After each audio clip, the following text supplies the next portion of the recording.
আসসালামু আলাইকুম বন্ধুরা, সবাই কেমন আছেন? সবাইকে শুভ সকাল। আজকে জুম্মার দিন, সবাইকে জুম্মা মোবারক। নিশ্চয়ই সবাই ভালো আছেন। তো বন্ধুরা, আমার পিছনে যে জায়গাটা দেখতেছেন, এটা একটা সময় পতির জায়গা ছিল, নোংরা আবর্জনায় ভর্তি ছিল। তো আমি 10 দিন হয়েছে আর কি এই জায়গাটা পরিষ্কার করে একটি সবজি ক্ষেত করেছি। তো আমার ডান দিকে দেখতেছেন লাল শাক ক্ষেত।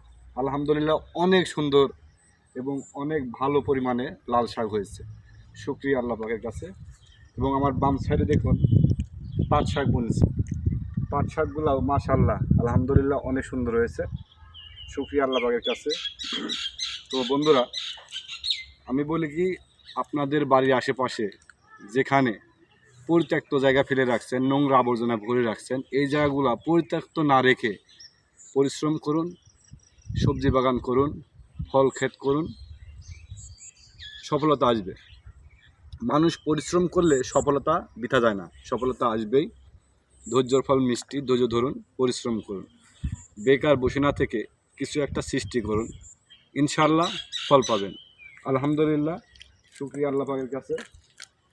অনেক সুন্দর, আমি ভাবতেও পারি না এত সুন্দর একটা সবজি ক্ষেত হবে। দেখুন বন্ধুরা, কত সুন্দর একটি সবজি ক্ষেত হয়েছে। আলহামদুলিল্লাহ, যা আমার সংসারের চাহিদা মিটিয়েও আশপাশের লোকজনকে দেওয়া যাবে। শুকরিয়া জ্ঞাপন করছি আল্লাহ পাকের কাছে। আপনারাও চেষ্টা করুন। সবাই ভালো থাকবেন, সুস্থ থাকবেন। আল্লাহ হাফেজ।